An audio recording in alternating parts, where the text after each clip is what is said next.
WYMT Mountain News First at 4.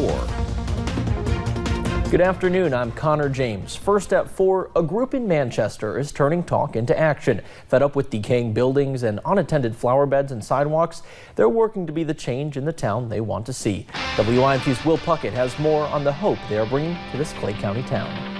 It started with a jog around the city of Manchester, recognizing the number of unkept storefronts, poor kept up flower beds in city streets and sidewalks, and then a Facebook post that really got people talking. Now a group is out in Manchester fixing those storefronts, fixing those flower beds, cleaning the streets and sidewalks, and really getting people talking about what needs to change here in Manchester to prove that its best days are ahead of it. And that's kind of what we hope ultimately for this group, is that it is infectious. You know, it's that we inspire lots of people to do that. We're working with the local business owners here, the property owners. You know, this project here is being funded by the property owner, and so we want to give them the credit that they deserve for that. But it's just kind of helping get things back to where we want them to be and even better. So now people are talking about what can be done here in Manchester, some small things just to improve the looks. For instance, this building, a new coat of paint, going to get somebody out here to work on this plyboard right here to make somewhat of a mural to show that Manchester might soon be the place to be. In Clay County, Will Puckett, WYMT Mountain News. They're calling it Project Hope Manchester and are receiving help from the jail and the Dismas volunteers.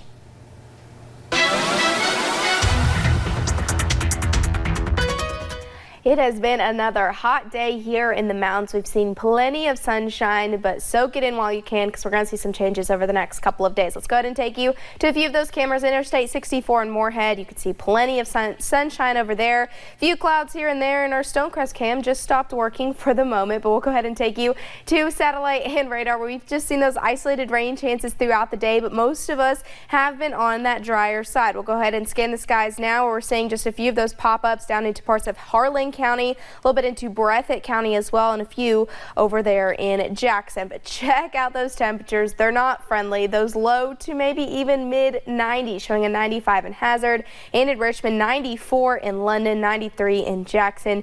Definitely hot out there, and it's feeling like the upper 90s to even near 100 if you're looking down into Monticello. Over into Richmond, feeling like 97 in both Hazard and Jackson. So as we head into the next couple of days, we are going to bring back those scattered storms, especially for tomorrow. And then could we be looking at a cold front? I know a lot of you are hoping that we are, because if we do see that, hopefully we will see those nicer temperatures by the time we get into the end of the work week. We'll talk about that and more coming up in a little bit. All right, thanks, Paige. Definitely a hot one. Well, attorneys for Kentucky's Lieutenant Governor Jeanine Hampton and Governor Matt Bevin faced off this morning in court. Hampton filed a lawsuit against Governor Bevin last week over the recent firing of 2 of her staff members. She claims she's in charge of her staff and can block the governor's actions. Hillary Thornton was in the courtroom in Frankfort this morning.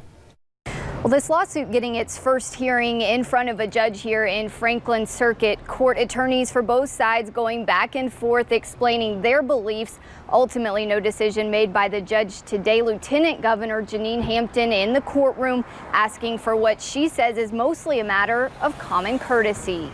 Who in their right mind would decide it's a good thing to leave a sitting active lieutenant governor with one staffer? On Friday, Lieutenant Governor Jeanine Hampton filing the lawsuit asking that her chief of staff and deputy chief of staff be reappointed after their firings. Her attorney explaining their belief that the office of governor and the office of lieutenant governor are 2 independent offices, despite the fact they run as one slate. Saying that if she has the authority to hire and fire her own staff, then Governor Matt Bevin and his personnel cabinet are in the wrong. The attorney for Governor Matt Bevin pointing out several times that the 2 staff members were appointed to their roles by the governor through executive order, and that one was even given a pay raise by the governor. Things that they point out were never objected to for being out of his authority. This lawsuit asking for those staff members to get their jobs back so Hampton can effectively finish her term. The governor's attorneys saying they don't believe that is necessary. She doesn't need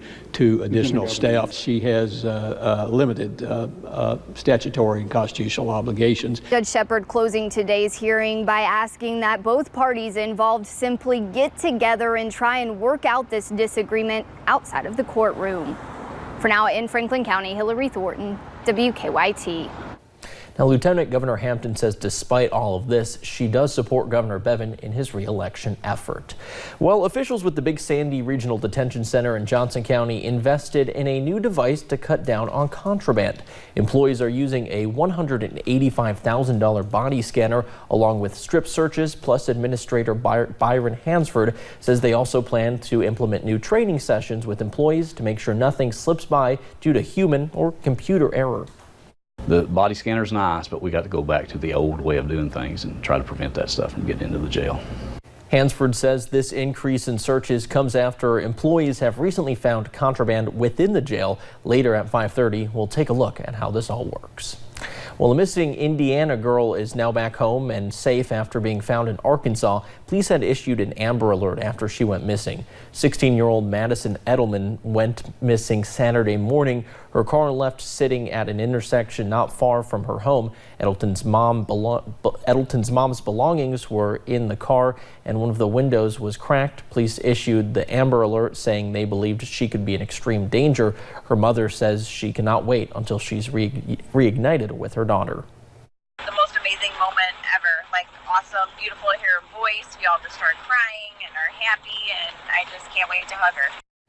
Police in Arkansas say they have taken 22-year-old Alexander Curry Fishtorn into custody. Edelman's family says Fishtorn has stalked her for the last year. They filed a restraining order against him in March after they say he stabbed her with a needle and threw food at her, though no charges are currently filed against him. And 20-year-old James Reardon, an avowed white nationalist, was arraigned today in Ohio after allegedly plotting a mass shooting against Jews. Reardon pleaded not guilty to telecommunications harassment and aggravated menacing charges. He allegedly posted a disturbing video on Instagram in July showing him firing a semi-automatic rifle over a crowd of people screaming. Prosecutors say he threatened violence against a Jewish center. And the Trump administration is dismissing suggestions that the U.S. economy is headed for a recession. Officials are also deflecting the idea that their policies could lead to an economic downturn. President Donald Trump downplayed the possibility of a downturn, but a new survey shows more than a third of business economists expect a recession by 2021. The White House is pushing back at any suggestion to its policies that they've contributed to the financial market's uncertainty. It's nice to see the media finally cover the Trump economy. You seem to cover it only when you can use the Sesame Street word of the day, recession. Trade talks with China are slated to continue this week. President Trump says he could end the tariff war immediately, but that would mean settling for a bad deal. Well, heading over to Wall Street on this Monday afternoon, the Dow closes up more than 249 points. And this past weekend, crews worked to remove debris from Highway 91 in Elizabethton, Tennessee, following a plane crash Thursday that was carrying NASCAR legend Dale Earnhardt Jr. Police say the crash debris had been cleared. Investigators loaded many of the pieces of the plane onto trucks. The highway just opened back up hours ago. Officials also had to look into the structural integrity of the road. Investigators are trying to determine what exactly caused the crash. Well, rebuilding began today on a fire-ravaged Notre Dame Cathedral in Paris, France. On April 15th, a fire destroyed the medieval cathedral's roof. The cathedral and its adjacent garden have been closed to the public since the fire. It will be closed until it is deemed safe. The French president says he wants the cathedral to be rebuilt within 5 years, but reconstruction experts doubt that's possible.